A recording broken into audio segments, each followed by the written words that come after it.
Hey guys, welcome to my new video. आज का हमारा टॉपिक है टीचिंग एप्टीट्यूड, जो कि आपके पीटीटी के एग्ज़ाम में आता है। और जो पीटीटी के एग्ज़ाम है वो आपकी 8 सितंबर को होने वाली है। तो आज हम जो करने वाले हैं, जो 16 सितंबर 2020 को जो पीटीटी का एग्ज़ाम हुआ था उसमें जो क्वेश्चन आए थे टीचिंग एप्टीट्यूड से रिलेटेड, उन क्वेश्चन को हम सॉल्व करने वाले हैं। और आगे के नेक्स्ट वीडियोज़ में हम जो 2019, 2018 और 2017 में जो क्वेश्चन आए हैं उनको सॉल्व करने वाले हैं। टीचिंग एप्टीट्यूड एक ऐसा सब्जेक्ट है आपका, इसमें 4 ऑप्शन होते हैं, तो उसमें से एक ऑप्शन ही गलत होता है, बाकी के 3 ऑप्शन जो हैं वो सही होते हैं। मतलब एक ऑप्शन ऐसा होता है जिसको आपको 3 नंबर मिलते हैं, एक के 2 नंबर मिलते हैं, एक का 1 नंबर मिलता है और एक का 0 मिलता है। तो मतलब एक क्वेश्चन जो है वो 3 नंबर का होने वाला है और आपको सारे ही क्वेश्चन सॉल्व करके आने हैं, क्योंकि इसमें कोई नेगेटिव मार्किंग है नहीं। तो चलते हैं हमारे क्वेश्चंस की ओर और शुरू करते हैं। पहला क्वेश्चन है कि एक व्यक्ति की सामाजिक परिपक्वता निम्नलिखित में से कौन से कारक से मुख्यतः प्रभावित होती है। आपके पास ऑप्शन है व्यक्ति का शैक्षिक स्तर, परिवार का वातावरण, उसके माता पिता का व्यवहार, परिवार का आकार। तो इसका जो सही आंसर होगा वो होगा ऑप्शन 2, परिवार का वातावरण। एक व्यक्ति की सामाजिक परिपक्वता निम्नलिखित में से कौन से कारक से मुख्यतः प्रभावित। इसमें सामाजिक परिपक्वता की बात की है, तो अगर आप सोशली अगर परिपक्व हैं तो उसमें आपका परिवार का वातावरण का होना बहुत ज़रूरी है। जो मेन चीज़ जो आपको प्रभावित करेगी वो होगी परिवार का वातावरण। तो इसका जो सही आंसर होगा वो होगा ऑप्शन नंबर 2। चलते हैं नेक्स्ट क्वेश्चन पर। नेक्स्ट क्वेश्चन हमारा है, यदि कक्षा में पढ़ाते समय आधे से अधिक विद्यार्थी विषय वस्तु को नहीं समझ रहे हैं तब आप क्या करोगे। तो आपके पास 4 ऑप्शन है। पहला ऑप्शन है विषय वस्तु को अतिरिक्त निर्देशन और उदाहरणों से स्पष्ट करेंगे, इसके कारण को जानने का प्रयास करेंगे। ऑप्शन नंबर 3, जितना हो सके उतनी तेज़ गति से पढ़ाएंगे। ऑप्शन नंबर 4, अपनी शिक्षण की गति को धीमा करेंगे। ठीक है, देखिए गति को तेज़ करना और धीमा करना तो कोई ऑप्शन नहीं हो सकता, मतलब ये तो किसी चीज़ का कोई सॉल्यूशन है नहीं। तो यदि आप कक्षा में पढ़ा रहे हैं और आधे से अधिक विद्यार्थी विषय वस्तु को नहीं समझ रहे हैं तो आपको क्या करना है, विषय वस्तु को अतिरिक्त निर्देशन और उदाहरण से उसको स्पष्ट करना, आपको एग्जाम्पल देकर आपको जो है स्पष्ट करना है। तो इसका जो ऑप्शन नंबर 1 है वो सही आंसर होगा। चलते हैं नेक्स्ट क्वेश्चन पर। नेक्स्ट क्वेश्चन है हमारा, आपके अनुसार जागरूकता आवश्यक है। क्वेश्चन क्या है कि जागरूकता जो है वो कहाँ कहाँ आवश्यक है। तो इसके जो ऑप्शन है, पहला ऑप्शन शिक्षण संस्थानों में, परिवार में, संपूर्ण जीवन में, या फिर ऑप्शन 4 ये आवश्यक नहीं है, मतलब जागरूक रहना आवश्यक नहीं है। तो देखिए शिक्षण संस्थानों में, परिवार में, संपूर्ण जीवन में, तो इसका ऑब्वियसली सही आंसर होगा संपूर्ण जीवन में, क्योंकि जागरूक हमें हर जगह पर रहना है। संपूर्ण जीवन में हमें जागरूक रहना है। सिर्फ शिक्षण संस्थानों में रहने से भी कुछ नहीं होगा और सिर्फ परिवार में रहने से भी जागरूक कुछ नहीं होगा, हमें संपूर्ण जीवन में जागरूक रहना होगा। तो इसका ऑप्शन नंबर 3 जो है वो सही आंसर होगा। चलते हैं नेक्स्ट क्वेश्चन पर। निम्नलिखित कथनों पर विचार कीजिए। पहला कथन है, निर्णय करना विकल्पों के एक समूह से चयन करना अथवा पसंद करने की एक प्रक्रिया है। ऑप्शन नंबर 2 है, निर्णय करना सदैव परिस्थिति से संबंधित होता है। तो इसके ऑप्शन पहला है केवल 1, ऑप्शन 2 है केवल 2, ऑप्शन 3 है न तो 1 न ही 2 और ऑप्शन 4 1 व 2 दोनों। तो इसका जो सही आंसर होगा वो आपका ऑप्शन नंबर 4 होगा। मतलब निर्णय करना विकल्पों को एक समूह से चयन करना अथवा पसंद करने की प्रक्रिया है, ये भी बात सही है। और निर्णय करना सदैव परिस्थिति से संबंधित होता है, यह भी बात सही है। तो इसका ऑप्शन नंबर 4 आपका सही होगा। नेक्स्ट क्वेश्चन है, कक्षा हेतु पाठ योजना के नियोजन के समय ध्यान में रखा जाने वाला कौन सा विकास है। क्वेश्चन क्या है, कक्षा हेतु पाठ योजना के नियोजन के समय ध्यान में रखा जाने वाला कौन सा विकास है। संवेगात्मक, केवल आध्यात्मिक, मानसिक या फिर भाषा। तो इसका ऑप्शन नंबर 1 जो है वो सही होगा, संवेगात्मक। ठीक है, चलते हैं नेक्स्ट क्वेश्चन पर। शिक्षण अधिगम के दौरान आपकी विषय वस्तु वितरण को निम्नलिखित में से कौन सा कारक प्रभावित करता है। क्वेश्चन ध्यान से सुन लीजिए। शिक्षण अधिगम के दौरान आपकी विषय वस्तु वितरण को निम्नलिखित में से कौन सा कारक प्रभावित करता है। इसके ऑप्शन हैं शब्दों की सटीकता और शुद्धता, विषय वस्तु की स्पष्टता, ऑप्शन 3 उपयुक्तता, ऑप्शन 4 तीव्र वितरण। तो देखिए शब्दों की सटीकता और शुद्धता भी एक हद तक सही है, लेकिन इसका जो सही आंसर होगा वो होगा विषय वस्तु की स्पष्टता। जो आप पढ़ा रहे हो वो आपको स्पष्ट रूप से आना चाहिए। इसका आंसर जो है वो ऑप्शन नंबर 2 होगा। तीव्र वितरण कोई भी मतलब सॉल्यूशन नहीं है। तीव्र वितरण मतलब आप तेज़ी से पढ़ा दोगे तो वो किसी चीज़ का कोई सॉल्यूशन है नहीं। तो इसका जो आंसर होगा वो ऑप्शन नंबर 2 होगा। ठीक है, चलते हैं नेक्स्ट क्वेश्चन पर। श्यामपट्ट पर लिखते समय आप ध्यान रखेंगे क्या ध्यान रखेंगे। इसके ऑप्शन 4 हैं। तो पहला ऑप्शन है लिखे गए शब्द अंतिम पंक्ति के छात्रों को स्पष्ट दिखाई दें, रंगीन चौक से मुख्य बिंदु को हाईलाइट करेंगे, लिखे गए शब्द सीधी रेखा में हो, श्यामपट लेखन बिना बोले करेंगे। तो देखिए चौथा ऑप्शन का तो कोई महत्व है नहीं, मतलब आप लिखे ही जा रहे हो बिना कुछ बोले तो कैसे समझ में आएगा। लिखे गए शब्द सीधी रेखा में हो, हाँ सीधी रेखा में हो, लेकिन ये उतना किसी चीज़ को मतलब प्रभावित नहीं करता। ना भी होंगे, अगर बच्चों को समझ में आ रहा है तो वो टेढ़ी लाइन में होंगे तो भी वो ठीक है। रंगीन चौक से मुख्य बिंदु को हाईलाइट करेंगे, तो रंगीन चौक से मुख्य बिंदु को हाईलाइट करना ठीक है, लेकिन जो उचित इसका एकदम से सही ऑप्शन है वो है कि लिखे गए शब्द अंतिम पंक्ति के छात्रों को स्पष्ट दिखाई दें। मतलब पहले दिखाई तो दें सबको, उसके बाद आप उसको हाईलाइट करो या सीधी रेखा में लिखो, जो भी करो, लेकिन एटलीस्ट पहले वो सभी बच्चों को दिखाई तो दें, यानी कि अंतिम पंक्ति तक के बच्चों को वो दिखाई देने चाहिए, स्पष्ट दिखाई देने चाहिए। तो एक टीचर को ये श्यामपट्ट पर लिखते समय यह बात ध्यान में रखनी चाहिए कि उसके द्वारा जो लिखे गए शब्द हैं वो अंतिम पंक्ति के छात्रों को भी स्पष्ट रूप से दिखाई दे और जो आप बोल रहे हो वो उनको सुनाई दे। ठीक है, तो इसका सही आंसर जो होगा वो ऑप्शन नंबर 1 होगा। अब चलते हैं नेक्स्ट क्वेश्चन पर। रोहिणी एक नव प्रेषित छात्रा है, कक्षा के साथ समायोजन नहीं कर पा रही है, एक शिक्षक के रूप में आप क्या करेंगे। तो जो क्वेश्चन है वो बोल रहा है कि रोहिणी कोई एक छात्रा है जो कि स्कूल में नया प्रवेश उन्होंने लिया है और वो कक्षा के साथ समायोजन नहीं कर पा रही है, मतलब वो उसके मतलब इतना कंफर्ट नहीं है उस क्लास में। तो एक शिक्षक के रूप में आप वहाँ क्या करोगे। इसके ऑप्शन 4 हैं। पहला ऑप्शन है उसे लघु समूह कार्य देंगे व निरीक्षण करेंगे, कारण जानने का प्रयास करेंगे, उसे समय पर छोड़ देंगे या अभिभावकों को बुलाएंगे। तो देखिए हर बात का सॉल्यूशन अभिभावकों को बुलाना तो होता नहीं है, अभिभावकों को बुलाकर तो आप क्या ही करोगे। उसे लघु समूह कार्य देंगे व निरीक्षण करेंगे या फिर कारण जानने का प्रयास करेंगे। तो इसका जो सबसे एकदम सही आंसर है वो है कारण जानने का आप प्रयास करेंगे। तो जो इसका आंसर होगा वो ऑप्शन नंबर 2 होगा। अगर वो मतलब समायोजन नहीं कर पा रही है तो आप पहले उसके कारण जानने का प्रयास करेंगे, उसके बाद जो भी होगा उस तरीके से आप उसको प्रॉब्लम को सॉल्व करेंगे। ठीक है, तो इसका जो सही आंसर होगा वो होगा कारण जानने का प्रयास करेंगे। और एक बात और ध्यान रख लेना, जो भी आपके टीचिंग एप्टीट्यूड में क्वेश्चन आते हैं उसमें अक्सर ये ऑप्शन में आता है कि अभिभावकों को बुला लेंगे। तो अभिभावकों को बुलाना किसी भी चीज़ का कोई सॉल्यूशन नहीं होता है। आगे और भी ऐसे क्वेश्चन आएंगे जिसके ऑप्शन में ये होगा कि अभिभावकों को बुलाएंगे। एक ऑप्शन आता है कि आप उन्हें दंडित करेंगे। तो दंडित करना आप कभी भी सही मत करके आना, क्योंकि दंड देना भी किसी बात का कोई सॉल्यूशन नहीं है और बार बार अभिभावकों को बुलाना भी कोई सॉल्यूशन नहीं है। तो जितना हो सके आप पहले कारण जानने का प्रयास करना। आपको प्रायोरिटी आपकी क्या रहेगी, आप कारण जानने का प्रयास करेंगे। उसके बाद अगर मतलब ज़रूरी है तो आप प्रिंसिपल को आप अवगत कराएं उस बात से, उसके बाद उसके कोई सॉल्यूशन ढूंढें। अगर फिर भी ना हो तो फिर आप अभिभावकों को बुलाएं। ठीक है, तो इसका जो सही आंसर होगा वो होगा कारण जानने का प्रयास करेंगे। नेक्स्ट क्वेश्चन है, एक व्यक्ति की अनुनयी यानी कि प्रेरक योग्यता का अर्थ है। एक व्यक्ति की प्रेरक योग्यता का क्या अर्थ है। इसका पहला ऑप्शन है अन्य व्यक्तियों को एक सहभागी के रूप में लगाना, दूसरों को कुछ करने के लिए प्रेरित करना, दूसरों को अपने विचार पर विश्वास दिलाना या एक समय पर बहुत से विचारों का प्रयोग करना। तो इसका जो सही आंसर होगा वो ऑप्शन नंबर आपका जो होगा वो 4 होगा। तो इसका ऑप्शन नंबर जो आंसर होगा वो ऑप्शन नंबर 4 होगा कि एक समय पर बहुत से विचारों का प्रयोग करना। मतलब एक व्यक्ति अगर प्रेरक रूप से योग्य है तो मतलब एक समय पर बहुत से विचारों का वो प्रयोग कर रहा है। तो इसका ऑप्शन नंबर 4 जो है वो सही आंसर होगा।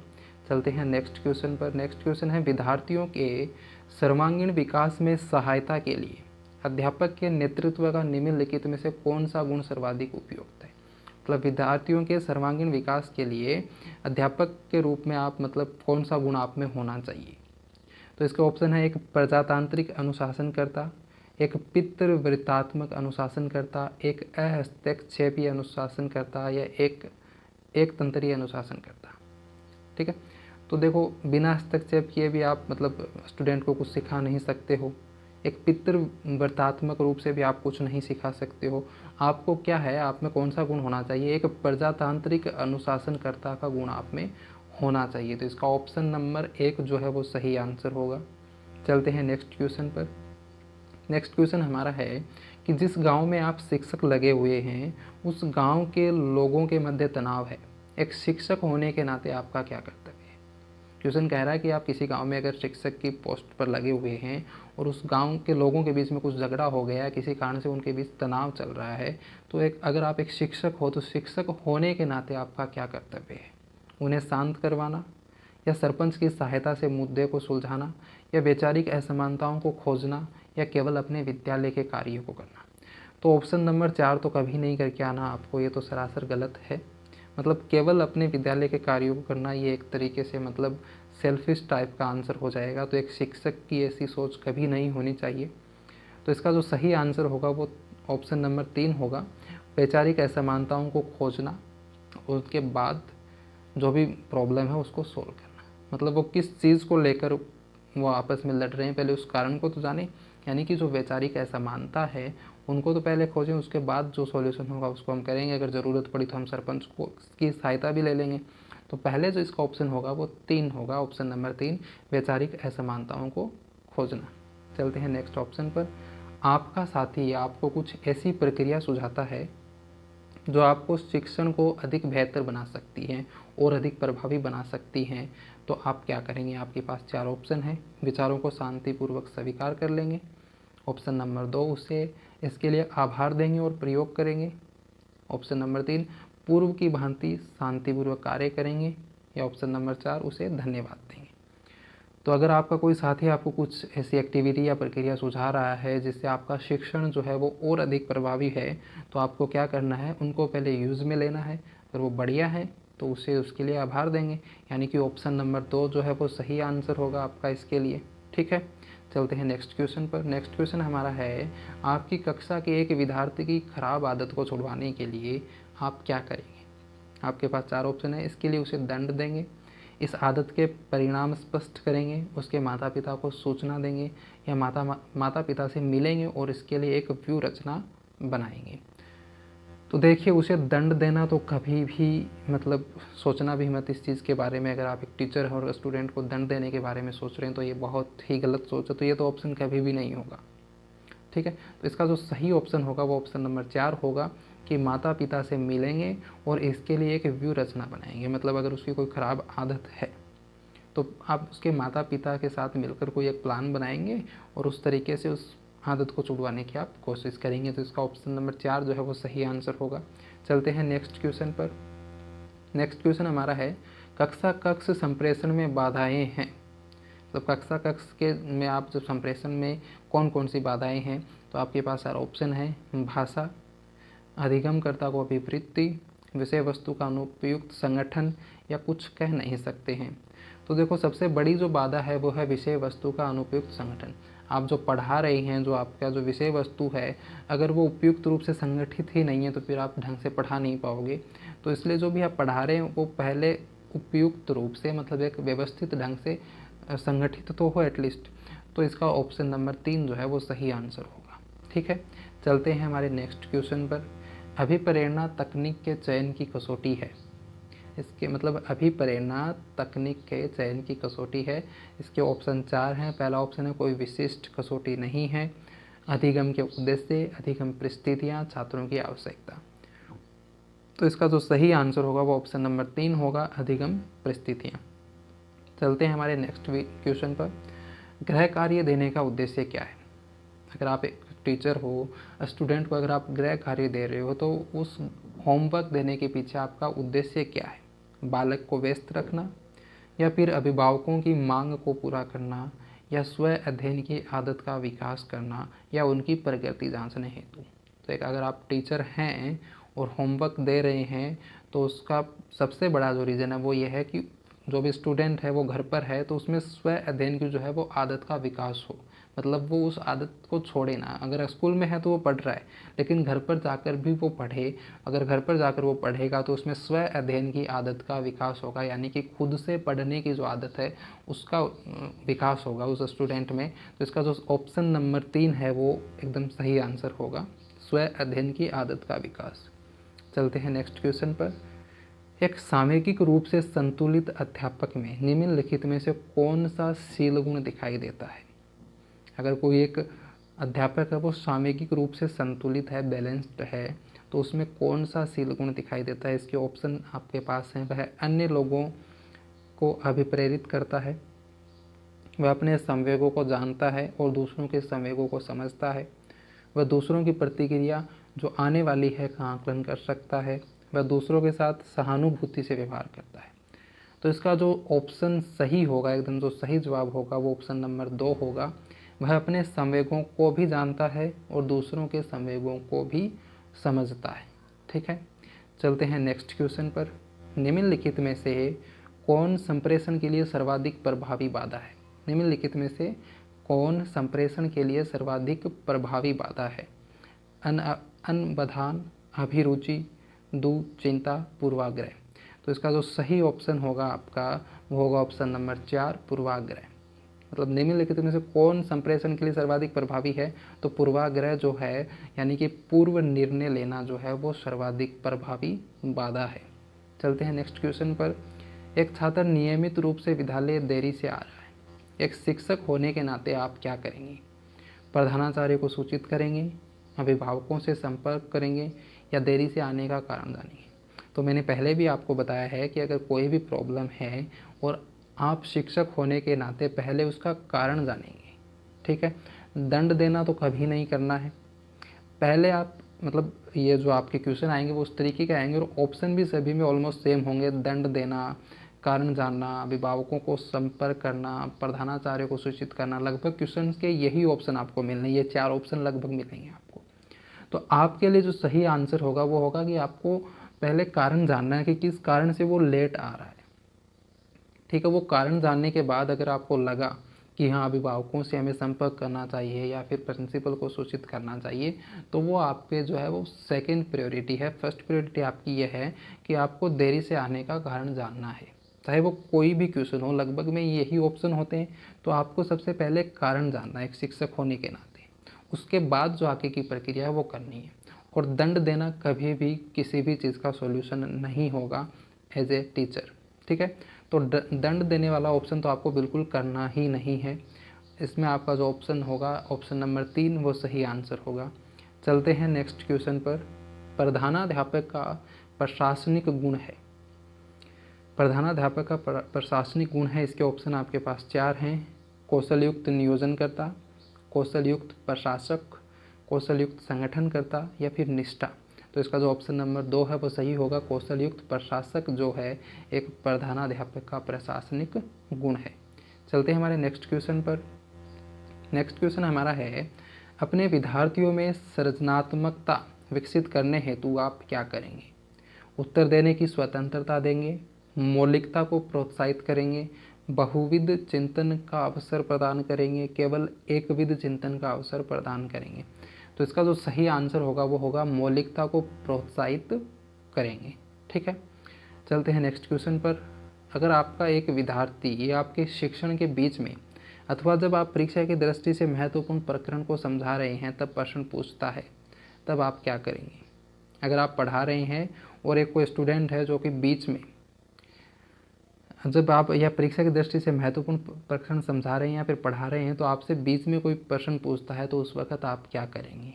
ठीक है, तो आपके पास 4 ऑप्शन है। उसे प्रकरण पूर्ण करने के पश्चात प्रश्न पूछने को कहेंगे, या फिर उसे प्रश्न छोड़कर आपको सुनने को कहेंगे, या उससे अंतर्दृष्टि वाले प्रश्न पूछेंगे जो उसके चिंतन में सहायक हो, या धैर्यपूर्वक सुनकर उत्तर देने का प्रयास करेंगे। तो इसका जो ऑप्शन नंबर 3 है वो सही होगा। उससे अंतर्दृष्टि वाले प्रश्न पूछेंगे जो उसके चिंतन में सहायक हो।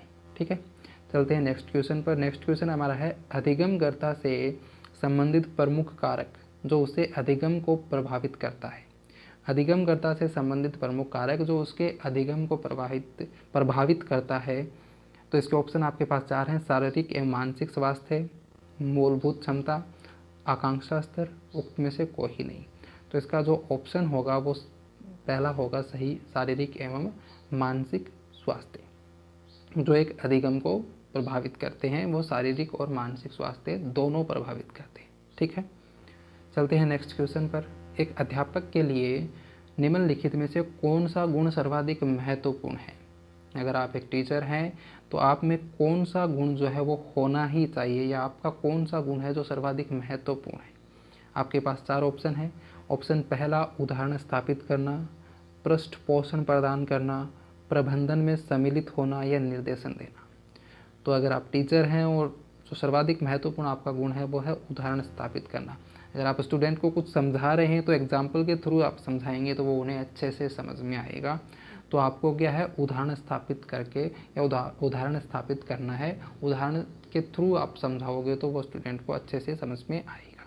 ठीक है, चलते हैं नेक्स्ट क्वेश्चन पर।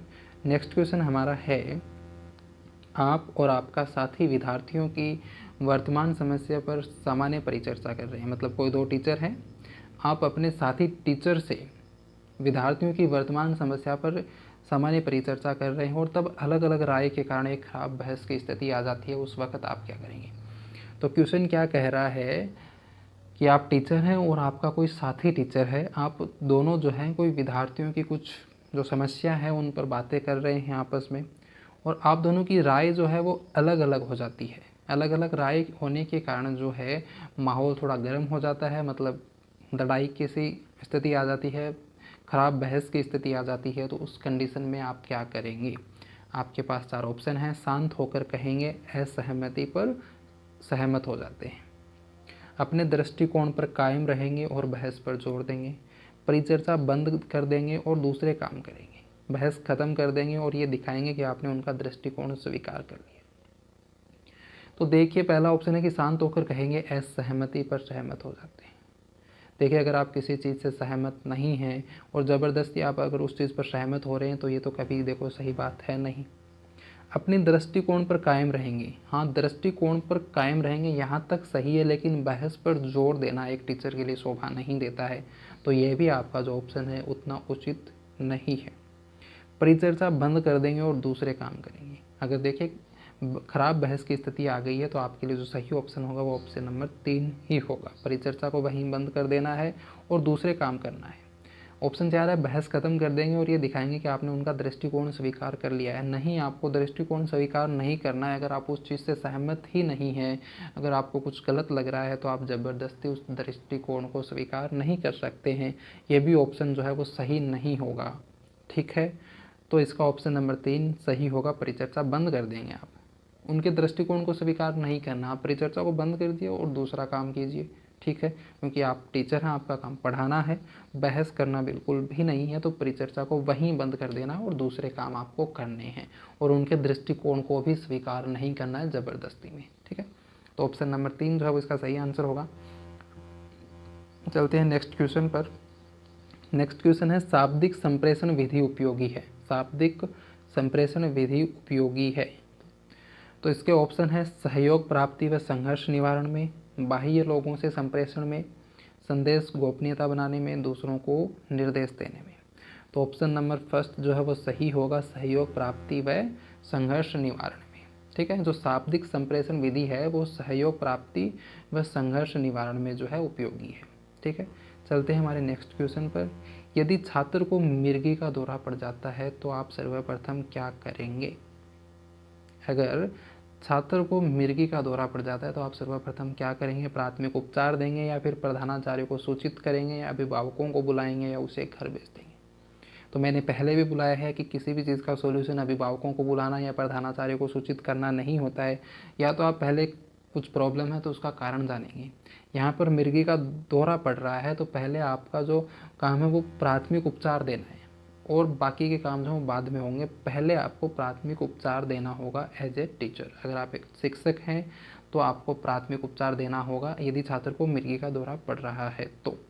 ठीक है, तो इसका जो सही आंसर होगा वो होगा प्राथमिक उपचार देना। प्राथमिक उपचार देने के बाद अगर आपको लग रहा है कि हाँ उस प्रधानाचार्य को सूचित कर सकते हो आप, और अगर उसके बाद भी कुछ हालत में सुधार नहीं है तो आप अभिभावकों को बुला सकते हो या उसको भी घर भेज सकते हो। लेकिन सबसे पहले आपको जो करना है वो करना है, प्राथमिक उपचार आपको देना होगा। ठीक है, तो चलते हैं नेक्स्ट क्वेश्चन पर।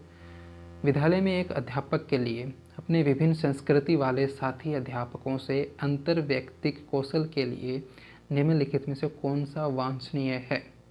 ठीक है, तो इसके ऑप्शन है, मुस्कुराहट से अभिवादन करना, मिलने पर हाथ मिलाना, या विभिन्नताओं का आदर करना, या बातचीत के दौरान उसकी तरफ देखकर बात करना। तो देखिए, अगर आप एक शिक्षक हैं और आपके जो साथी शिक्षक हैं वो विभिन्न मतलब डिफरेंट कल्चर से हैं, विभिन्न संस्कृति वाले हैं, तो आपको करना क्या है कि विभिन्नताओं को आदर करना है। यही हमारे जो हम भारतीय होने का एक बोलते हैं ना कि निशानी है, हम विभिन्नताओं का आदर करते हैं। यहाँ पर बहुत सारे धर्म हैं, बहुत से त्यौहार हैं और हम सभी का आदर करते हैं। बहुत सारी संस्कृति हैं, तो हमें उन विभिन्न संस्कृतियों का क्या करना है, आदर करना है। तो इसका ऑप्शन नंबर 3 जो है वो सही आंसर होगा। मुस्कुराहट से अभिवादन करना भी ठीक है, मिलने पर हाथ मिलाना भी ठीक है, वो तो विभिन्न संस्कृति वाले नहीं, हम सेम संस्कृति वाले के साथ भी करते हैं। लेकिन जो विभिन्न संस्कृति वाले हैं तो उन विभिन्नताओं का हमें आदर करना है। तो ऑप्शन नंबर 3 जो है वो इसका सही आंसर होगा। चलते हैं हमारे नेक्स्ट क्वेश्चन पर। शैलेश एक विद्यार्थी है जिसकी बुद्धि कम है, उसके अधिगम हेतु शिक्षक को क्या करना चाहिए। शैलेश नाम का कोई एक विद्यार्थी है जो थोड़ा सा मंद बुद्धि है, थोड़ी सी उसकी बुद्धि जो है वो कम है, तो उसके अधिगम हेतु शिक्षक को क्या करना चाहिए। आपके पास 4 ऑप्शन है। विषय वस्तु को छोटे भागों में बांटना चाहिए, या सरल भाषा में संप्रत्यय की पुनरावृत्ति करनी चाहिए, या फिर सामान्य गति जारी रखनी चाहिए, या स्पष्ट करने हेतु चित्रों का उपयोग करना चाहिए। तो ऑप्शन नंबर 2 है वो आपका सही आंसर होगा। सरल भाषा में संप्रत्यय की पुनरावृत्ति करनी चाहिए। अगर शैलेश की बुद्धि थोड़ी सी कम है तो आपको जो पढ़ा रहे हो उसको थोड़ा सा सरल भाषा में कर उसे समझाने की कोशिश करनी चाहिए एज ए टीचर। ठीक है, चलते हैं हमारे नेक्स्ट क्वेश्चन पर। नेक्स्ट क्वेश्चन है, एक अध्यापक के रूप में विद्यार्थियों के एक विषय वस्तु के प्रायोगिक पक्ष का मूल्यांकन करते समय उनको ग्रेड यानी श्रेणी देंगे। किस आधार पर आप उनको जो है ग्रेड देंगे, A grade, B grade, C grade, जो भी है। विषय वस्तु की प्रायोगिक पक्ष का मूल्यांकन करते समय आपके पास 4 ऑप्शन है। गति के आधार पर, प्रस्तुतिकरण के आधार पर, कौशल विकास के आधार पर, या पक्षपात किए बिना। तो ऑप्शन नंबर 3 जो है वो सही होगा। कौशल विकास के आधार पर, जो किस मतलब बुद्धिमत्ता के लेवल के आधार पर ही आप उनका जो है ग्रेड देंगे। कौशल विकास के आधार पर ऑप्शन नंबर 3 जो है वो सही होगा।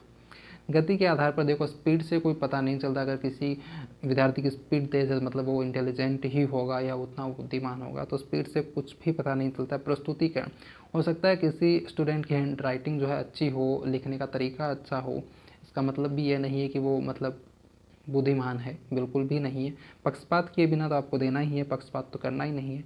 इसका ऑप्शन जो सही होगा वो होगा कौशल विकास के आधार पर। चलते हैं नेक्स्ट क्वेश्चन पर। एक कक्षा के विद्यार्थियों की असफलता अध्यापक की असफलता है, इस कथन के बारे में आपकी क्या राय है। पूर्णतः सहमत, या फिर सहमत, या आंशिक सहमत, या असहमत। तो पहली बात तो अगर इस तरीके के ऑप्शन आ रहे हैं तो उसमें आपको या तो पूर्णतः सहमत या फिर असहमत, ये 2 ऑप्शन ही जो हैं वो सही होते हैं लगभग ज़्यादातर क्वेश्चंस में। मैं ये नहीं कह रहा सभी में, बट 90% क्वेश्चन में या तो फिर पूर्णतः सहमत होना है या फिर असहमत होना है। मतलब सहमत और आंशिक सहमत वाला थोड़ा सा उतना नहीं आता, आंसर उतना नहीं रहता है। ये ज़्यादातर क्वेश्चन में पूर्णतः सहमत या फिर असहमत वाला ही होता है। तो क्वेश्चन हमारा है कि एक कक्षा के विद्यार्थियों की असफलता अध्यापक की असफलता है, इस कथन के बारे में आपकी क्या राय है। तो हम इस कथन से पूर्णतः सहमत हैं। पहला ऑप्शन जो है वो सही है। अगर विद्यार्थी असफल हैं तो फिर अध्यापक सफल कैसे होगा, वो भी असफल ही होगा। ठीक है, चलते हैं नेक्स्ट क्वेश्चन पर। कक्षा के प्रतिभाशाली बालकों के ज्ञान संवर्धन हेतु आवश्यक है। ऑप्शन 4 है। ऑप्शन पहला, विषय वस्तु की पुनरावृत्ति, अगली कक्षा में उन्नति, चुनौतीपूर्ण कार्य देना, या संवर्धन कार्यक्रम। तो कक्षा के प्रतिभाशाली बालकों के ज्ञान संवर्धन के लिए आपको संवर्धन कार्यक्रम कराओगे तभी उनका जो मतलब ज्ञान संवर्धन है, उसके लिए जो आपका आवश्यक चीज़ है वो संवर्धन कार्यक्रम है। तो ऑप्शन 4 जो है इसका सही आंसर होगा। ठीक है, नेक्स्ट क्वेश्चन। निम्नलिखित में से कौन सा तरीका बालकों में सामयिक परिपक्वता के विकास में सहायक है। मतलब कौन से तरीके से जो है बालक सामयिक रूप से परिपक्व हो जाएंगे, सामयिक परिपक्व होने के लिए विकास में सहायक है कौन सा तरीका। आपके पास 4 तरीके हैं।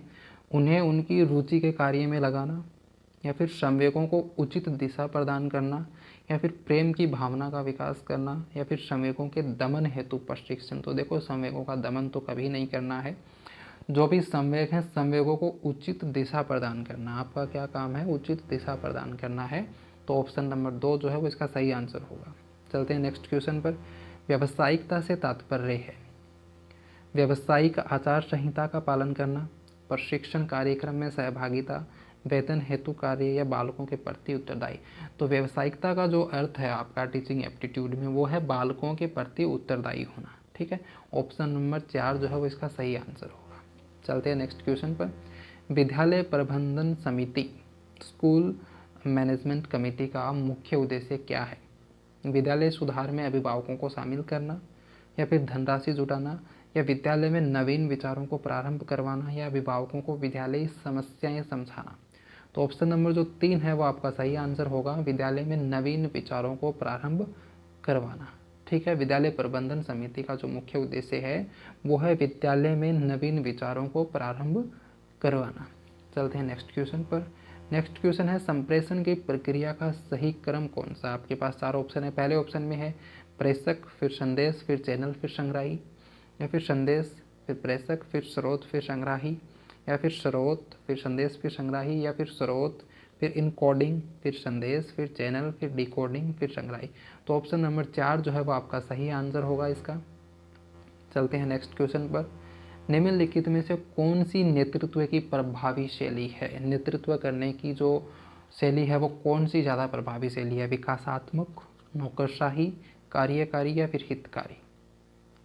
तो अगर आप किसी चीज़ का नेतृत्व कर रहे हैं तो आपका जो है हितकारी होना बहुत ज़रूरी है।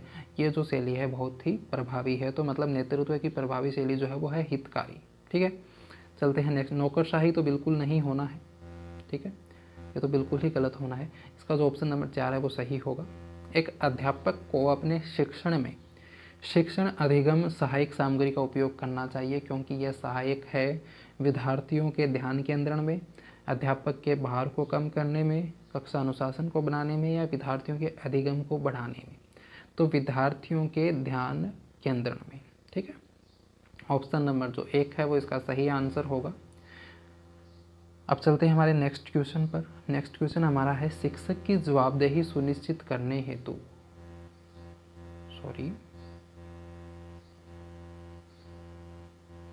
नेक्स्ट क्वेश्चन है शिक्षक की जवाबदेही सुनिश्चित करने हेतु उनको दिया जाना चाहिए।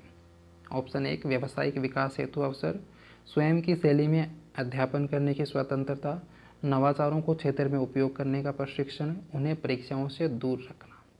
शिक्षक की जवाबदेही सुनिश्चित करने हेतु उनको क्या दिया जाना चाहिए? नवाचारों को क्षेत्र में उपयोग करने का प्रशिक्षण। ऑप्शन नंबर 3 जो है वो इसका सही आंसर होगा। ठीक है, नए विचार आने चाहिए ना। ठीक है, तो चलते हैं हमारे नेक्स्ट क्वेश्चन पर। किसी उत्तर का मूल्यांकन आधारित होना चाहिए। अगर आपका कोई एग्ज़ाम है, टेस्ट दे रहे हो आप, या टेस्ट ले रहे हो एज ए टीचर, तो आप जो उत्तर है उसका किस चीज़ के आधार पर मूल्यांकन करोगे? भाषाई प्रस्तुतिकरण पर, या विषय वस्तु की समझ पर, या तार्किककरण पर, या लिखावट पर? तो इसका जो सही आंसर होगा वो होगा कि विषय वस्तु की समझ पर। मतलब आप किस विषय से रिलेटेड अगर आप उत्तर ले रहे हैं तो उस विषय वस्तु की समझ पर जो है उसके आधार पर आप मूल्यांकन करोगे। भाषाई प्रस्तुतिकरण होना भी कोई मतलब सही बात नहीं है।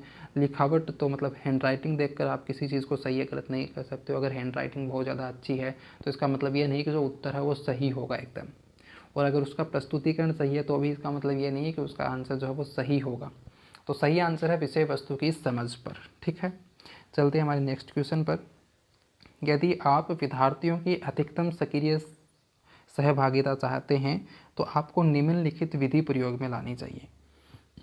अगर आप विद्यार्थियों की अधिकतम सक्रिय सहभागिता चाहते हैं तो आपको कौन सी विधि प्रयोग में लानी चाहिए? परिचर्चा की, या फिर प्रदर्शन की, या फिर प्रायोजना की, या फिर व्याख्यान की? तो अगर आप विद्यार्थियों की जो अधिकतम सक्रिय सहभागिता चाहते हैं तो आपको परिचर्चा मतलब चर्चा करनी है। इससे आप जो स्टूडेंट हैं वो इन्वॉल्व होंगे, जो भी आप पढ़ा रहे हैं उस चीज़ में। तो इसका जो सही आंसर होगा वो ऑप्शन नंबर 1 होगा, परिचर्चा। तो ये हमारे आज के कुछ क्वेश्चन थे जो कि 2020 में 16 सितंबर 2020 को जो एग्ज़ाम हुआ था उसमें जो टीचिंग एप्टीट्यूड के जो 50 क्वेश्चन आए थे वो आज हमने सोल्व किए हैं। और आई होप ये वीडियो आपको पसंद आया होगा। पसंद आया है तो वीडियो को लाइक कर देना, एंड चैनल पर नए हो तो सब्सक्राइब कर देना। मिलते हैं नेक्स्ट वीडियो में। Thank you so much for watching. Bye.